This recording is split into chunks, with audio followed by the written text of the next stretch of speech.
Hey everyone. So for us to get to where we're trying to go, for us to achieve, what we're trying to achieve, a good perspective and a good mindset, you can't do it without those things. And we're going to talk a ton about those things going forward on this channel, particularly on a future video soon enough. Today, though, I want to give you something that's kind of more tangible, something that is practical, something that you can apply today. Admittedly, it's pretty simple, but it's also vitally important. Hopefully, this helps you start getting the ball rolling today. So it's important to remember that improvements aren't just bringing down what you owe. It's not just bringing down your debt. It's not just pressing that pay button. It's oftentimes taking steps that are necessary for you to get to that point in the first place. So that might be organizing, researching, doing the work that leads to you getting paid so that you can make that payment.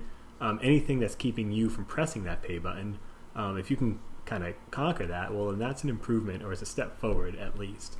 Now we have to remember that because you might not see tangible wins right off the bat or as many as you like, but there's no skipping steps with this. So first things first, or first two things first.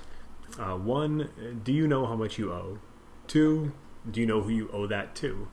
Now it seems really simple, and on the surface it is, but I had $50,000 of debt ambush me once right after I thought I kind of figured out what I had to pay, and I felt good about it, and I kind of got it organized, and I made a couple extra payments, and I was like, you know what, I'm actually making a little bit of progress.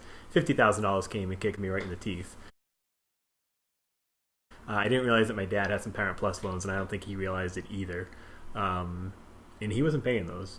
So side note here, you'll find this out as we go along, but I was terribly irresponsible going through high school and into college.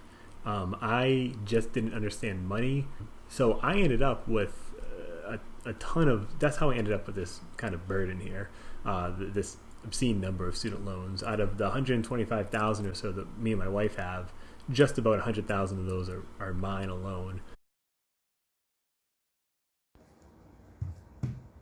What are you doing? You having fun? Before we keep going, if you could just like or subscribe or comment or share, if you do all four of those things,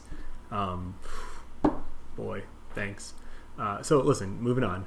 How do we find out how much we have in student loans? How do you find that out? You'd think there'd be one easy kind of destination, or that these student loan providers would make it really easy because they want you to pay them. They have their hooks in you anyway, so they don't care if you can't find them or not. It's probably to their benefit that you don't for a long time, so that the interest accrues. The federal government makes it a little less tough to find out what you owe. You go to this website. I'm going to link it below. It's a legit website. You put in your information. If you don't have an account, you create one. It's free. And trust me, they know how much you owe them. So private loan providers suck exponentially worse than the government in this sense. It's frustrating, like I said, how little effort they put into making it transparent. This information isn't hard to attain for them. They just don't make it easy for you. So what you can do is, first off, call the schools that you went to. They'll know who you owe at least. They might not know how much you owe, but they'll know who you owe. You can call who you owe. And even if your loans belong to someone else now by some weird happenstance, which happened to us with one provider, whoever you contact will be able to tell you where your loans are now.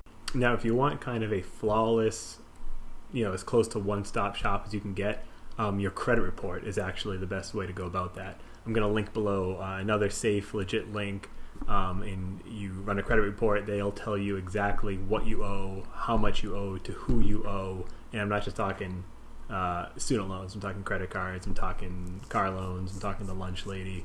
The entire thing is in there for you. So anyways, like I said, this is a super basic step one, and you might be saying, this is why I clicked on this stupid video. Yeah, it is, because if you don't do this part already, even if you think you have all your loans in one place, like I thought I did, I'm assuming that everyone watching this is as stupid as I was. So if you think you're there yet, just give it one last look. Make sure you have everything in order so that you can really plan your attack on how you're going to do this. You don't want any nasty surprises down the road. So this is simple, yeah, but it's important. It's a building block. And the next video on this practicality kind of kick here is a little bit more involved, and I want to save enough time for that. So, like always, guys, thanks for watching this one. Again, if you could like, if you could comment, if you could share, if you could subscribe. Is there anything else that people do on these things? Do me a favor, like, share, comment, subscribe. Maybe and I'll see you guys next time. maybe throw a comment in there, and I'll see you guys next time.